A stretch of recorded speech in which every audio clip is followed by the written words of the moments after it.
warahmatullahi wabarakatuh. Selamat malam bro and sis. Kembali lagi ke channel saya Lantak Lawak ya. Jadi saya ingin menjelaskan apa itu Lantak Lawak. Lantak Lawak itu istilah orang Sumatera, khususnya Medan. Kalau istilah orang Sunda, Saboding ya. Jadi kalau istilah Jakarta, bodoh amat. Jadi seperti itulah channelnya. Jadi Lantak Lakau ini membahas semua isu-isu yang waktu channel saya, waktu tayangan perdana saya tekankan lagi, membahas berkaitan dengan isu yang ada di Indonesia.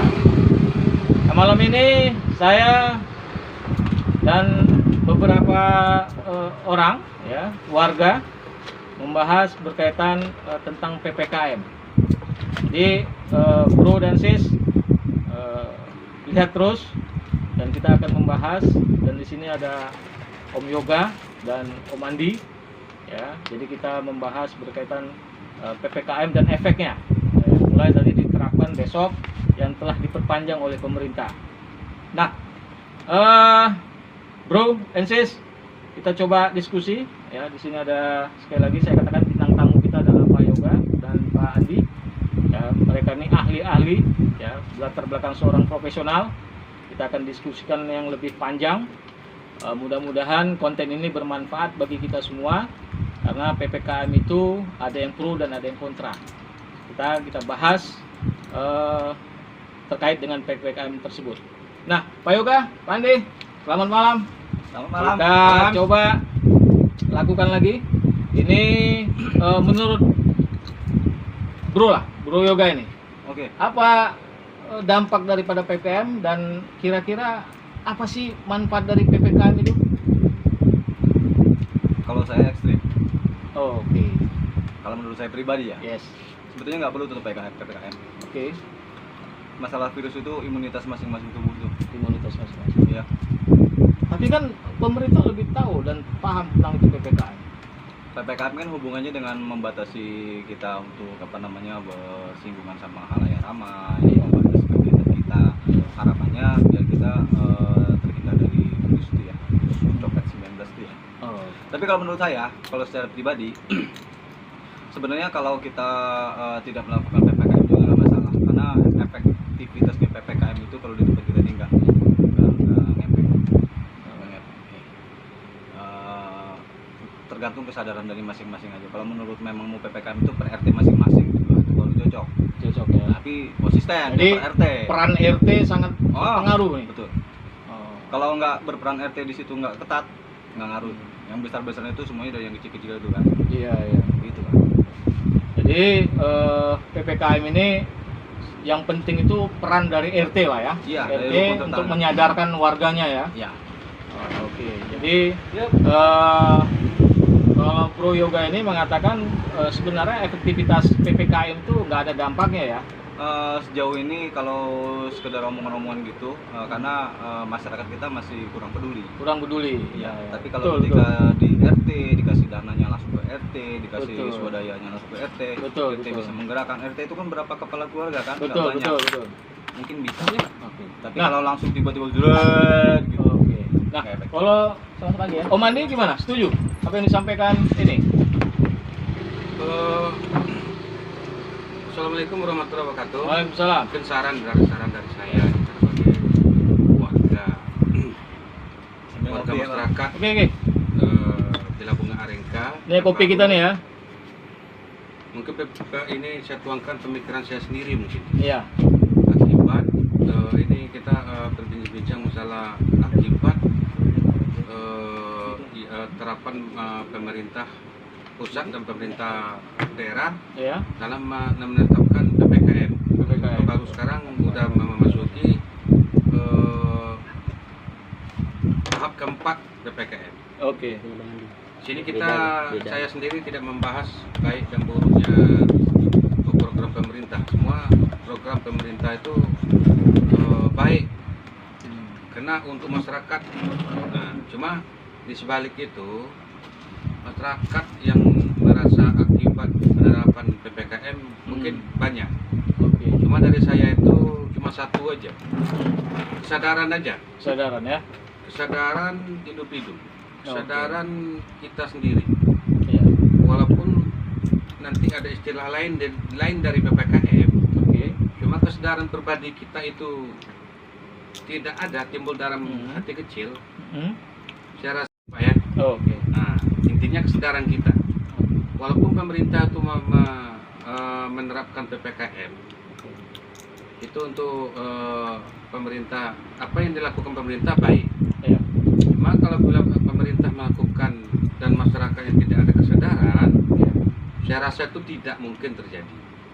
Ya, tapi kalau tadi saya analisa yang berkaitan yang disarankan oleh Komandi ya, yang berkaitan dengan PPKM, saya juga sangat setuju. Artinya itu tergantung daripada kesadaran.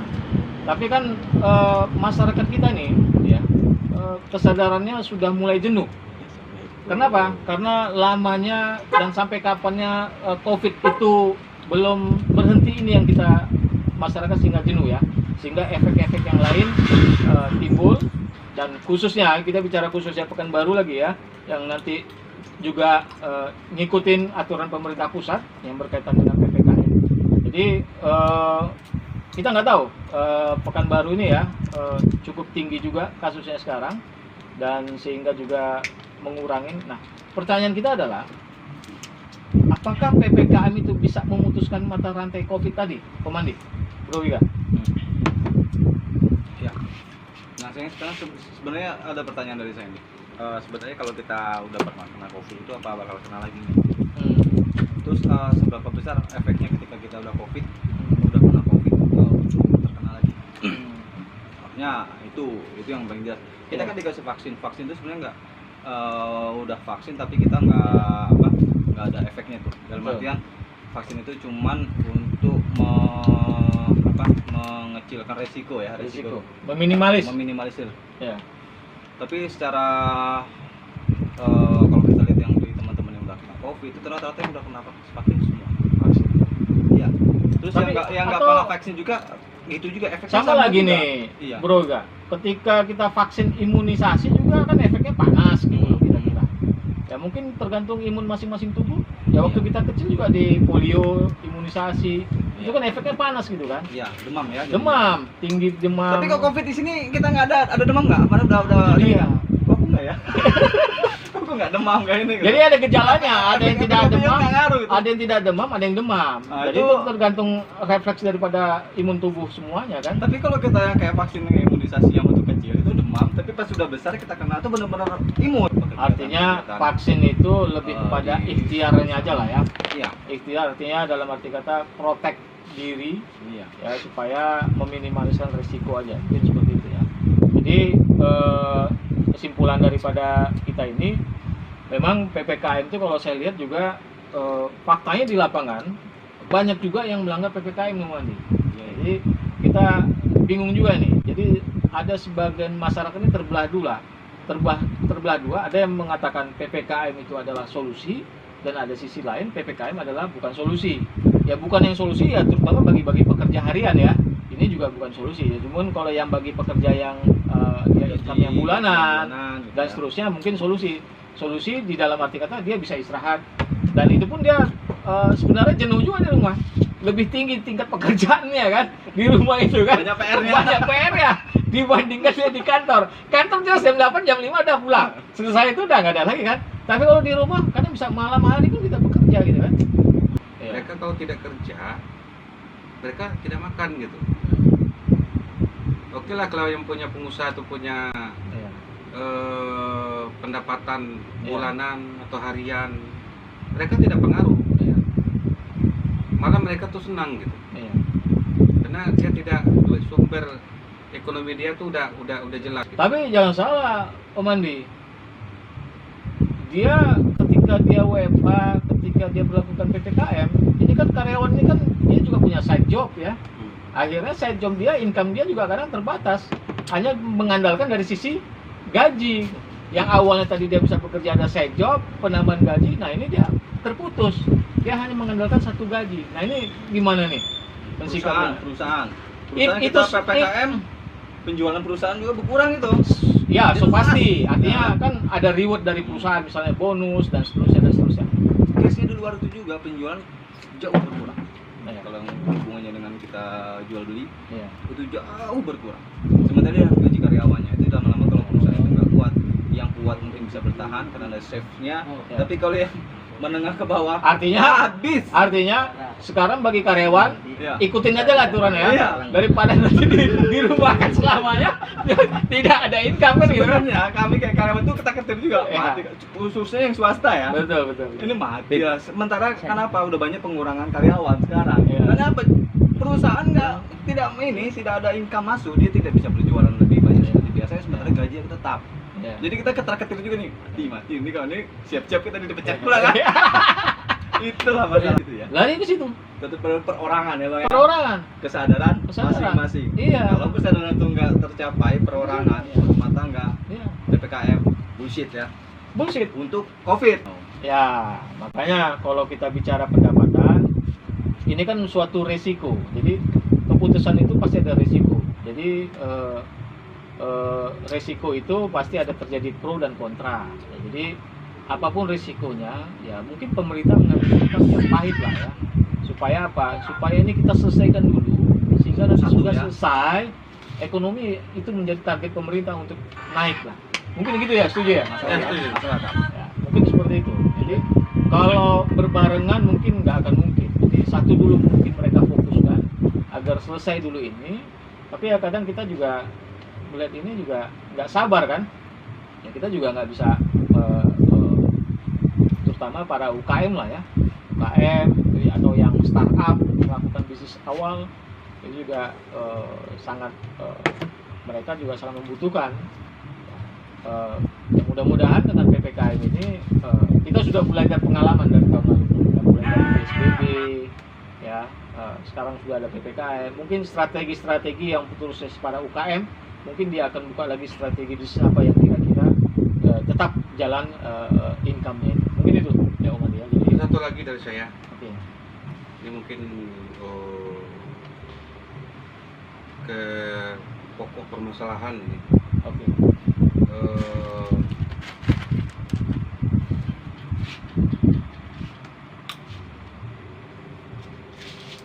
Beberapa hari kan presiden kita Pak Joko Widodo sama Menteri Kesehatan telah meluncurkan bermacam-macam obat. Ya.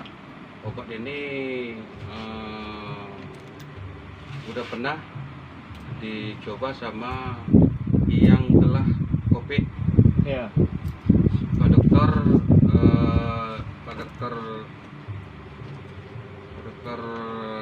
Nazir, saya lupa nama Pak Dokter Ya. Nazir. Beliau kemarin kami webinar, beliau menyampaikan obat ini ampuh luar biasa, luar biasa untuk sebagai suplemen kita, untuk sebagai obat antivirus. Ya. Di antaranya itu pemerintah telah mengeluarkan di apotek Perma Plus, di antaranya Favipiravir, Immunoglobulin. Ya.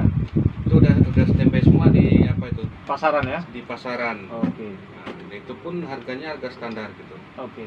Itulah merupakan bagaimana cintanya pemerintah kepada warganya. Ya. Oseltamivir.